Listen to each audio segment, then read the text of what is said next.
ભરૂચ એલસીબીની ટીમે અંકલેશ્વર ખાતે ઝડપાયેલા કોલસા કાંડમાં 7 આરોપીઓને અટકાયત બાદ અન્ય 10 ઇસમોને વોન્ટેડ જાહેર કર્યા છે. ભરૂચ લોકસભા ક્રાઇમ બ્રાન્ચની ટીમે અંકલેશ્વર નેશનલ હાઈવે પર એક ગોડાઉનમાંથી સારો કોલસો કાઢી લઈ કોલસામાં ભેળસેળ કરવાની પ્રવૃત્તિનો પર્દાફાશ કરી આ ગુનામાં સંડોવાયેલા મનાતા 7 ઇસમોને મુદ્દામાલ સાથે ઝડપી લઈને અન્ય 10 ઇસમોને વોન્ટેડ જાહેર કર્યા છે. Bharuch local crime branch incharge PI A ચૌધરીના માર્ગદર્શન હેઠળ લોકલ ક્રાઇમ બ્રાન્ચે પીએસઆઈ આર.કે. રોટાણી ટીમ સાથે અંકલેશ્વર શહેર વિસ્તારમાં પેટ્રોલિંગમાં હતા. તે દરમિયાન બાતમી મળેલ કે સુરત મંગલાદ પોર્ટ ખાતેથી ટ્રાન્સફોર્મર મારફતે લઈ જવાતા ઇમ્પોર્ટેડ કોલસાને સુરતથી અંકલેશ્વર તરફ જતા લક્ષ્મી વે બ્રિજ પાછળ આવેલા નઈમભાઈના ગોડાઉનમાં શ્યામ એન્ટરપ્રાઇઝ ટ્રેડિંગમાં કરશનભાઈ ગોવિંદભાઈ રંગપરા તથા તેના બીજા ભાગીદારો ટ્રાન્સફોર્મર ટ્રકમાંથી ઇમ્પોર્ટેડ કોલસો કાઢી લઈને ગોડાઉનમાંથી કોલસા સાથે થાનની કાળી માટી અને ફ્લાઇન મિક્સ કરીને સારા કોલસાની જગ્યાએ ભેળસેળ કરેલ કોલસાનું વેચાણ કરે છે. હાલ તો તેઓના ગોડાઉન પર આ પ્રવૃત્તિ ચાલુ છે. એલસીબીની ટીમે મળેલ બાતમીના આધારે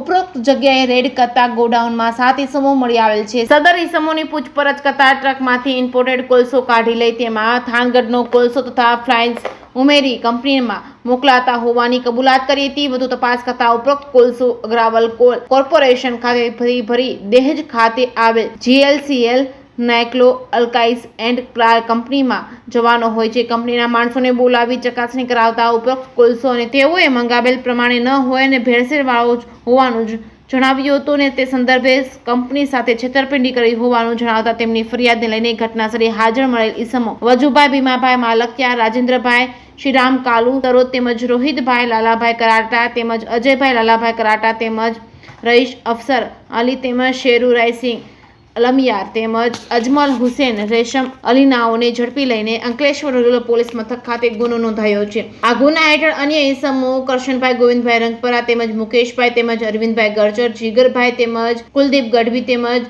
કુતુબદીન તેમજ દિવ્યેશ પટેલ તેમજ લખન ગોસ્વામી તેમજ ચૌહાણ દીપકભાઈ, જયંતિભાઈ તેમજ ઇન્દ્ર વિજયસિંહ ગોહિલનાઓને વોન્ટેડ જાહેર કર્યા છે. લોકલ ક્રાઇમ બ્રાન્ચની ટીમે આ ગુના હેઠળ ગોડાઉન ઉપરથી મળી આવેલ મુદ્દામાલ કબજે કરવામાં આવ્યો હતો. જે કેસની ગુજરાતી સાથે કેતન મહેતા, ભરૂચ.